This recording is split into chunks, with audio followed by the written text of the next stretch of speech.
everybody, this is Tyler here once again from the Character Workshop, where not only do we sell umbrellas that look like question marks, but we also sell them that look like exclamation points, commas, apostrophes, whichever punctuation mark fits your fancy. So, today it's very fitting that we're going to be ending off Season 5 with talking about the final classic Doctor of classic Doctor Who. And of course today I'm going to be talking about the 7th Doctor, played by the one and only Sylvester McCoy. So to give you guys a bit of context prior to talking about the 7th Doctor, in case for anybody who hasn't seen the Colin Baker episode that I did of A Came from England, I'm going to briefly go over what pretty much, the main reason why the 7th Doctor became a thing in the first place. So Colin Baker's era was, considered by, several Doctor Who, people behind the scenes and also fans of the show to be kind of a failure in a way. Not only because of, the writing of the episodes and also kind of the way, Colin Baker's Doctor was portrayed, but one of the main reasons why, it was kind of, doomed to fail was because of the control of the BBC at the time by the name of Michael Grade, who hated Doctor Who with a passion. And during Colin Baker's era, Michael Grade threatened the crew of Doctor Who to basically cancel the show if Colin Baker doesn't get recast. So the crew, who obviously, wanted to continue working on the show, they, had no other choice but to, get Colin Baker out of the show. And, that's kind of how we got the 7th Doctor. Now, moving on to the 7th Doctor himself, his era had a pretty weird start, as I should say, with his first story, Tom and the Rani, where, unlike, previous Doctors prior to McCoy, their regenerations were, at the very end of their seasons, and, at the very end you would see, briefly who the next Doctor's going to be.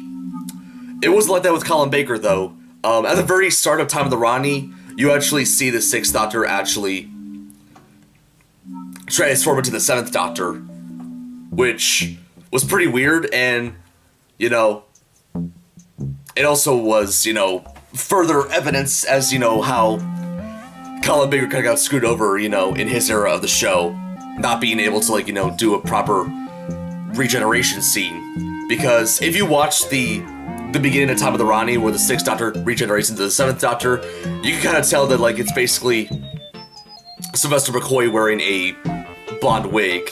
And because of this, a lot of the fans of Doctor Who consider this to be one of the worst regeneration scenes in the entire show's history. In terms of the story for Time of the Rani, it basically brings back the Rani herself, who previously appeared in season 22 of the show in the episode Mark and the Rani, where she basically brings back, some of the greatest geniuses in time and space to her laboratory on a planet titled Lacertia. Might have butchered that one. And the main reason why she has these geniuses on her planet is so she can, use her minds to power her time manipulator, which I find, the plot of a villain using geniuses for, their own gain to be kind of similar to the plot of the Time Warrior with Jon Pertwee, where Lynx the Centauran brings back, a bunch of geniuses to do his own bidding. And not only that, Tom of the Rani also had these, really weird looking, three-eyed bat creatures by the name of the Tetraps. Definitely, although I will admit the costume design is, pretty cool, but, I don't know, they are kind of weird in a way, especially when they, have their tongues out and all that stuff. It's, Tetraps are definitely one of the weirder Doctor Who villains, in my opinion. And then in terms of, something that I forgot to mention, of course, the 7th Doctor and, the companion he has, which, if you saw the Colin Baker video I did last time, the Doctor had Mel as his last companion, and of course Mel was the first of McCoy's, 2 companions, basically. So, in Time of the Rani, McCoy was kind of portrayed more in a slightly, goofier tone in a way, which kind of makes sense, because, in previous post-regeneration stories, the Doctor, is not himself, kind of acts a little bit weird. And, you know, for some reason, a lot of people, you know, since this is obviously the first McCoy story in the show's history, you know, a lot of people watch Tom and Rodney and they're thinking, man, this Hunter's way too goofy for my liking. Skip. But, definitely stay tuned in this episode. I'm definitely going to explain it, like, you know, how McCoy isn't, like, really the goofy doctor that a lot of people think he was in his first story. And as for Mel, she's pretty much exactly the same as she was in season 23, you know. She was into fitness, you know, she definitely screamed a lot, that's for sure. Like, oh my god, you know. You could probably, you know, be deaf and you could probably still hear Mel scream, like, holy crap. She'll always go like, ah, ah, ah, ah. Like, dear god. But yeah, you'll definitely be seeing that quite a lot in, you know, McCoy's first season. And in the next story of season 24, we get Paradise Towers, where Mel and the Doctor were interested in going to a place called Paradise Towers. But as soon as they got there, they soon realized that it's not quite the paradise that it was advertised as. Little fun fact about Paradise Towers, the chief caretaker in the story, who's basically the main villain, was played by Richard Briers. I believe I pronounced his last name right, correct me if I'm wrong. But Richard Briers also played Mr. Sprouts in the very first episode of Mr. Bean. And the third story of season 24 is Delta and the Bannermen, where aliens by the name of the Bannermen, who, kind of like the caretakers from Paradise Towers, kind of look like army men in a way.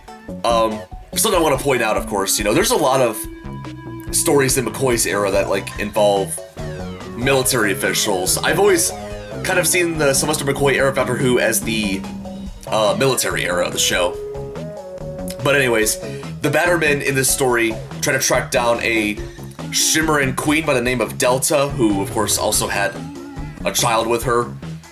And they try to track her down while the Doctor and Mel take, you know, a Welsh holiday trip to 1959. And then we get to the final story of season 24, Dragonfire, which involved a criminal by the name of Kane, who was exiled to the planet Savartos 3,000 years ago. And throughout the story, you know, he seeks to find the power source for his prison ship, which, you know, has in recent times become like a trading colony called Ice Worlds. And he wants to, like, you know, get access to his ship back so he can, you know, use it to return to his home planet. Dragonfire was, of course, interesting because this story sees the departure of companion Mel, but it also introduces a new companion who would end up being the final companion of classic Doctor Who, Ace, played by Sophie Aldred. Not only that, Dragonfire also featured the return of Sabalon Glitz, played by Tony Selby, and as I mentioned in the Colin Baker video, Sabalon Glitz was a character who appeared in Trial of a Time Lord. Now we get to season 25 of Doctor Who, which premiered in 1988, and of course, fittingly enough, season 25 premiered during the 25th anniversary year of the show. So, in honor of that, there were basically two stories of the show that I guess fans would argue kind of celebrated the 25th anniversary. The first one being the first story of the season, Remembrance of the Daleks, which in the story featured the Doctor and Ace returning to Coal Hill, which was the school from the very first episode of Doctor Who, The Unearthly Child. And also, there have been several nods to Doctor Who in the story. Like, there was one particular scene that I remember where in the background of the TV you can see literally, like, you know, black and white footage of what was going to be like the Doctor Who intro of, you know, the Hartnell era. And you can hear the announcer on the TV saying, "And now, introducing the Time Lord, Doctor Who," and then, you know, briefly cuts to the next shot. And yeah, that story, you know, a lot of fans would argue was definitely more of a celebration of 25 years of Doctor Who than the other story in season 25, which was story number 3 of season 25, Silver Nemesis, which brings back the Cybermen. And yeah, a lot of people didn't think this one was, you know, as much of a 25th anniversary special as, well, Remembrance of the Daleks was.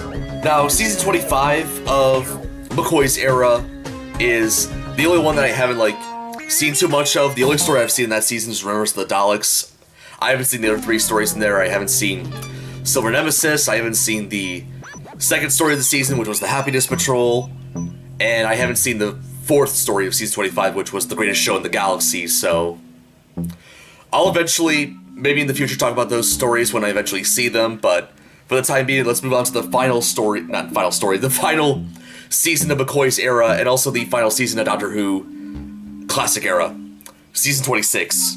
Now, as I mentioned earlier in the video, where a lot of people saw McCoy as like a pretty goofy doctor with his first story, season 26 was definitely where McCoy's, goofy nature in Time of the Rani and, his character portrayal in season 26 just kind of like, are opposite of each other. So season 26 is definitely had a much darker approach to it compared to McCoy's first two seasons. Some of the stories in there kind of focused on Ace's personal life, and a lot of the storylines also featured, like, the Doctor's past, including Battlefield, for example, the first story of the season. And also, in certain parts of the season, he, manipulates others, kind of like, his companion Ace, for example, and also kind of tricks the villains into, like, doing something completely dumb. So the first story of season 26, we have Battlefield, which the plot of this one involved a sorceress by the name of Morgaine, who tries to summon a planet-devouring destroyer, which is basically like a weird blue monster. And in the story, she also tries to seek the Sword of Excalibur for herself. And basically that whole story is loosely based on, Arthurian legend, like, the tale of King Arthur. A lot of interesting things to point out with Battlefields. First off, the villain Morgaine herself was played by Jean Marsh, and this was like her third role in Doctor Who. Prior to being in Battlefield, she was also played a character in the William Hartnell story, The Crusade, and then later on in the third season of Classic Who, she played Sarah Kingdom in The Daleks' Master Plan. So basically, Jean Marsh had quite a history with Doctor Who. And she's also appeared in some American shows as well. Like, she apparently was she was the robots in the first season Twilight Zone episode called The Lonely. Battlefield also returned, Battlefields also featured the return of units, and by that alone also means the return of Brigadier Lethbridge Stewart, played by Nicholas Courtney. And of course, this would end up being the character's final appearance in Doctor Who, unless of course you count his little appearance in the Sarah Jane episode, Enemy of the Bane. But honestly, this was quite a nice, final outing for the Brigadier for Classic Who, I would say. And then the second story of season 26, Ghostlights. The plot of this one was set in a mansion house in 1883 where Josiah Smith, who is a cataloger of life forms of another planets, seeks to assassinate Queen Victoria and take over the British Empire. Fun fact about Ghostlights, this was originally going to be the third story of season 26. This was meant to take place, after The Curse of Fenric, but for some weird reason they switched the two stories around. And because of that, there was a scene at the very end of Curse of Fenric where Ace mentions to the Doctor about, like, some mansion that she was afraid of, and, that kind of makes the Doctor want to go there, which would have led to the events of Ghostlight. But of course, with Ghostlight being broadcasted before Curse of Fenric, they had to delete that scene. Although, you can still watch that scene in extended versions of Curse of Fenric, which are available on, like, DVD and Blu-ray. Speaking of Curse of Fenric, now we're at story number 3 of season 26, which I already mentioned the title of it multiple times. So the plot of this one was an ancient evil force. Fenric uses vampiric hemiivores, which were descendants of humanity from the future, to attack a World War II naval base in England, and orders them to destroy life on Earth by poisoning it with chemicals. Now, this story in particular is widely considered by a lot of people to be one of the best stories in the show's history, and also, a lot of people say it's the best McCoy story ever, but yeah, I would probably agree. This is definitely, like, one of the best. Definitely my favorite story of season 26. Wouldn't say it's the best Doctor Who story overall, but, that's just my opinion. And then we get to the fourth and final story of season 26, and what also would end up being the final Classic Who story as a whole, Survival, where the plot of this one involves the Doctor bringing Ace back to her hometown, where apparently her friends ended up being transported to a planet of cheetah people, which was run by the Master, played by Anthony Ainley.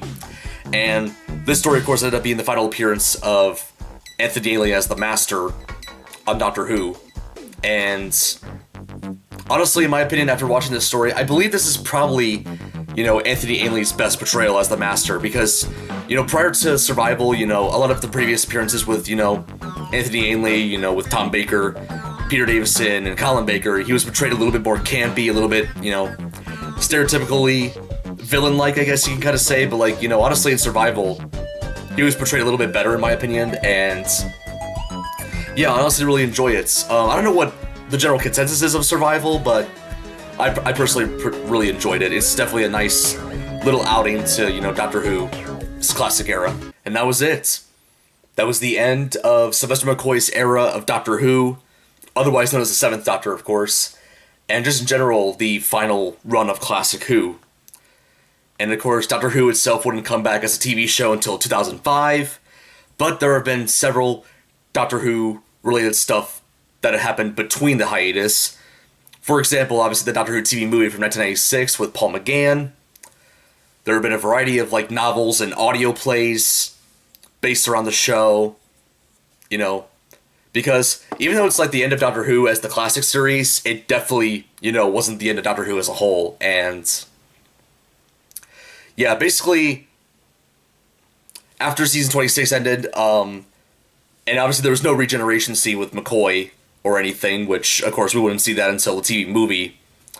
But the adventures of the Seventh Doctor and Ace would continue in what is generally considered to be the Virgin New Adventure novels, which are basically just Doctor Who novels that were made after the show's cancellation that pretty much, continue the adventures of the Doctor and Ace. And one of those stories in particular, which was Human Nature, was later adapted as a 2-part episode of Modern Who. And that was about it for my discussion of the Seventh Doctor era of Doctor Who. Honestly, I really enjoyed it. In my opinion, I think Sylvester McCoy was definitely, between him, Peter Davison, and Colin Baker, he was definitely, in my opinion, the best of the 80s Doctors. He had a lot of cool stories. I love the way he was portrayed, both, his, goofier side and also his more serious side. McCoy definitely played, both of those roles pretty well, in my opinion. And definitely the character Ace as well, Wiley, a lot of fans widely considered her to be one of the best companions of Doctor Who alongside Sarah Jane Smith, and yeah, you kind of see why. She was definitely a really great companion. So, yeah, for anybody who has seen the Sylvester McCoy era of Doctor Who, or has, maybe not seen the entire thing, but has seen portions of it, let me know what you think in the comments. Did you like this Doctor? Did you not like this Doctor? Feel free to let me know. And, yeah, like I said before, of course, I haven't seen all of McCoy's era. I've seen seasons 24 and 26 in their entirety, thanks to the fact that they're on Blu-ray. There's still a lot of season 25 I need to see still, but hopefully I'll get to that at some point. But regardless, that is about it. Hopefully you guys enjoyed it. If you did, feel free to give a like, subscribe to the channel if you want to see more episodes of Escape from England, or just mediocre plush content in general. Leave a comment down below, let me know what you think. That is about it. This is Todd from the Character Workshop, signing out. And next time on Escape from England, when I return for Season 6, I am going to be doing another commentary on another certain someone that I have pretty mixed feelings about. This ought to be interesting.